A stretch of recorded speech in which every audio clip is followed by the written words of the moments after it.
Wacha nikwambie, kukuwa content creator inakuja na mambo mingi sana. Kwa nini? Juu kitu ya kwanza kama content creator, unaaminiki kuna siku watu watakujua. Kenya mzima watu watakujua. Wakuonage wanasema, haya, yule jamaa watule tu video. Hiyo ndio inakuwa dream ya content creator yoyote. Unaona? Na temptation kubwa yenye inakujanga after kuwa na hiyo dream, unaanza kusikia ni kama sijui niweke till number juu. At the process, hiyo process ya kucreate content, ile kutaka kujulikana, unapata hauwezi, yani unapata hiyo time how make pesa. Unaget? Maybe pesa ijaanza kuingia. Na dreams mingi zinakuanga hivyo by the way. Huanzani ku make pesa immediately. So kama content creator unajikaza, umesota lakini unaendelea kujaribu kuchekesha watu, unaendelea kujaribu kuentertain watu, unajaribu kufanya ka podcast. Saa zingine unapata 1 view, unapata 2 views, saa zingine unapata no views. Can you imagine unapata no views? Yaani hakuna mtu ameangalia hiyo kitu. So content creator, dream ya content creator inakuwa siku moja watu wakujue, okay?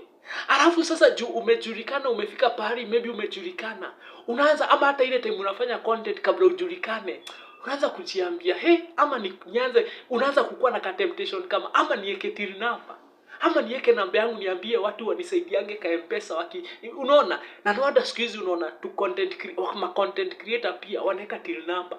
Hata mimi nilikuwa hapo, nilikuwa nimeweka content, nilikuwa nimeweka till number yangu hapo.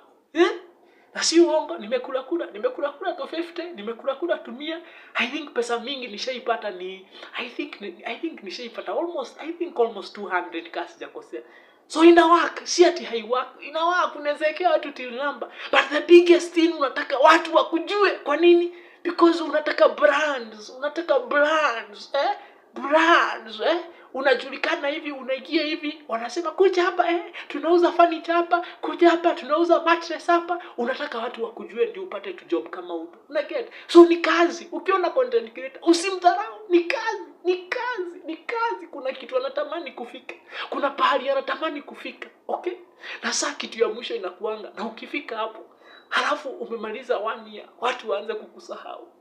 Kama wenye tunaonanga ameingia almost 1 year, 3 months, mtu ashasahaulika.